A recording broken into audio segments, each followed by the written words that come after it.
habitation for himself. These are two characteristics that must be present. Let's continue reading. He says, "Where is the place of my rest?" In other words, where is the place where I can come and manifest my glory? Where's the place where I can come and be at peace or be at rest or to dwell? G.W. North points out that God is everywhere. As a matter of fact, He's in the pubs. He's even in sinful type places.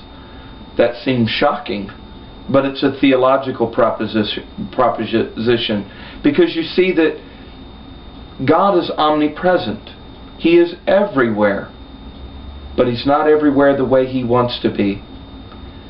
And if we want God to show up in His unique presence in such a way that the glory of God is revealed and the voice of God is to be present, then we need to pay particular attention to Isaiah 66. Because again, this is the place where Stephen referred us to when he was preaching. Where is the place of my rest? For all those things has my hand made, and all these things have been, saith the Lord. But to this one will I look, even to them that is of a poor and a contrite spirit, and that trembles at my word. Now, if we go back to the Old Testament, we find that God gave great instruction and revelation to us through the life of King David. King David was a man after God's own heart. He was the one who, when he was going to check on his brothers as they were fighting the Philistines, asked, "Who is this uncircumcised Philistine that is defying the armies of the living God?" And he had a tremendous heart for God.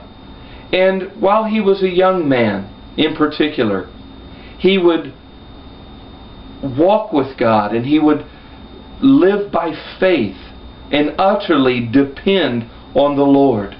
While he was a shepherd, he would go out into the field and he would protect the sheep. And he took hold of a bear and a lion. He tore them, as it were, or he destroyed them. And we ask ourselves, how is that even possible? He was just a man low in stature. He was just probably a little guy. But he had big faith in God. You see, his trust was not in David. His trust was in the Lord.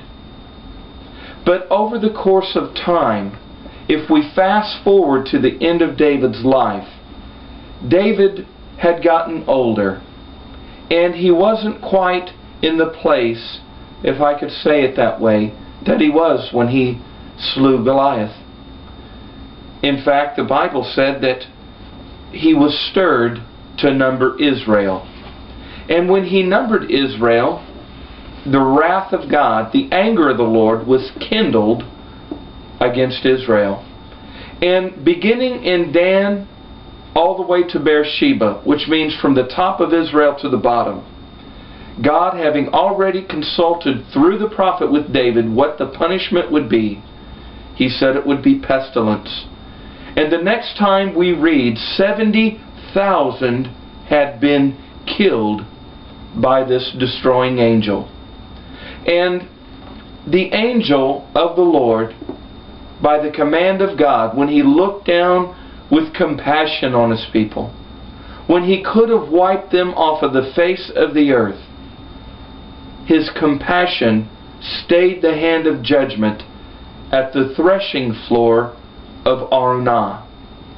Now, we might say that seems like an awful, harsh punishment. Why would God bring such tremendous judgment upon Israel?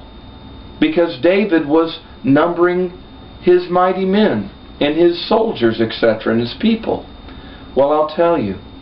Because the difference between Israel and every other nation in the world was that Israel was supposed to be an example of absolute trust in the living God. Not trusting in armies, not trusting in their own strength and might, not trusting in their own strategies, how we can win a war, not even trusting in their own provision for food or for water. You see, God led Israel out of Egypt.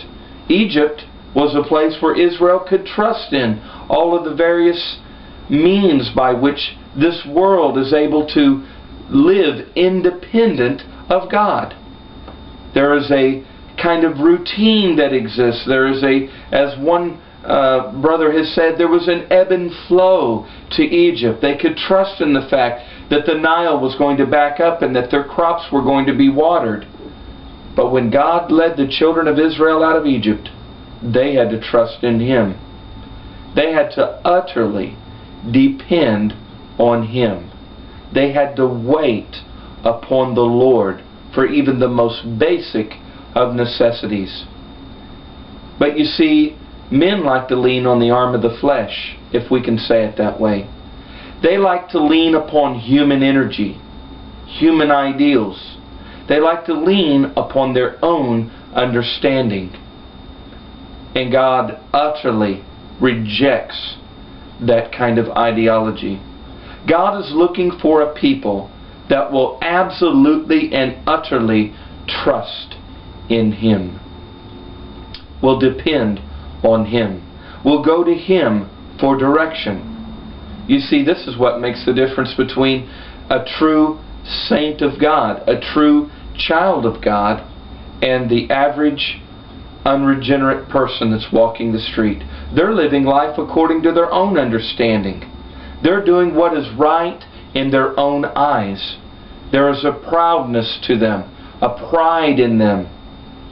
I think about how there was a certain singer many years ago that wrote a song where he said, "I did it my way."